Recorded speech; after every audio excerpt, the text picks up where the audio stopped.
फैबाय थानाय समावहाय जुदि UPPL आरोबाव पावाराव फैफिनबावोबा रायजो राजाखौ आरो बे BDC खौ धंस खालामजोबगोन।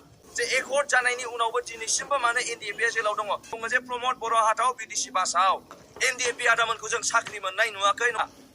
गोसोआव एसे अननाय दङब्ला बै जाय मार्टियार फेमिलि आदामोन दङ साख्रि होनांगौ, रिहेबिलिटेसन होनांगौ, NDAP आदामोनखौ जेलनिफ्राय बख'नांगौ। प्रमद बर' सारखौहाय जे नोंथाङा दासिमबो मानो हाग्रामा महिलारि सार बायदि NDAP जों सुक्ति जादोंमोन BTR सुक्ति, दासिमबो मानो NDAP आदामोनखौ बख'वाखै, दासिमबो NDAP आदामोननो मानो साख्रि होआखै, दासिमबो NDAP आदामोननो मानो रिहेबिलिटेसनखौ होआखै। जों निउस मिडियायाव नुनो मोनगासिनो दङ माखासे एक्स NDAP आदामोना रिहेबिलिटेसनखौबो मोनाखै, साख्रिबो मोनाखै। बेजों लोगोसे बिथांमोना दिनै बेमारजों गोग्लैसोनानै दङ।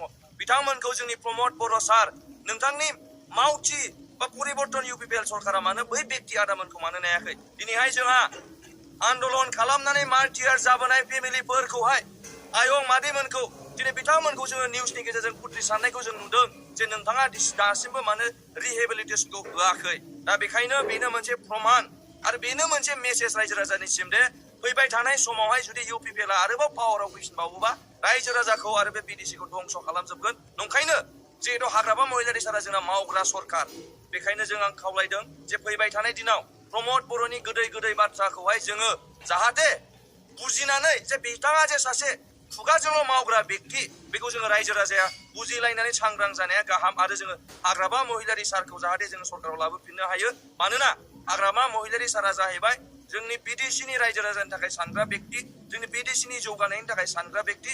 प्रमद बर' बायदि नङा जाय बेक्तिया दिनै NDAP आदामोन जाय एकर्ड खालामदों। जोङो सिगांनिफ्रायनो बुंबोबाय थादों 3-4 बोसोर सिगांनिफ्रायनो जे एकर्ड जानायनि उनावबो दिनैसिमबो मानो NDAP जेलाव दङ।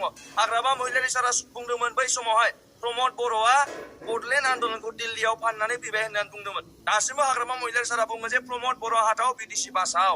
दा हाग्रामा महिलारि सारा बेखौ मा ओंथि फोरमायदों जे प्रमद बर'आ दासिमबो NDAP खौ जेलनिफ्राय बख'वाखै, प्रमद बर'आ दासिमबो रिहेबिलिटेसन होआखै, प्रमद बर'आ दासिमबो बुंनाय बायदियै NDAP खौ डिफेन्स बा आर्मि साख्रियाव हरनायनि बाथ्रा बुंदोंमोन। नाथाय दासिमबो सासेबो NDAP आदामोनखौ जों साख्रि मोननाय नुवाखै। नंखायनो जों लाइमोनफोरा, जों लाइमोन सेंग्रा सिख्लाफोरा आरो रायजो राजाफ्रा थियारि जागासिनो दङ जे प्रमद बर' हाथाव BDC बासाव जे हाग्रामा सारनि स्ल'गान, बेखौ जोङो थारैनो जाहोनो थाखाय जों थियारि जागासिनो दङ। आरो आं खावलायदों जे प्रमद बर' आरो UPPL नि जाय सोद्रोमाफोर दङ, नोंथांमोना गोसोआव एसे अननाय दङब्ला बै जाय मार्टियार फेमिलि आदामोन दङ बिसोरनि आयंमोननि जे मेगननिफ्राय मोदै गगासिनो दङ, बेखौ नोंथांमोना फुगारनांगौ।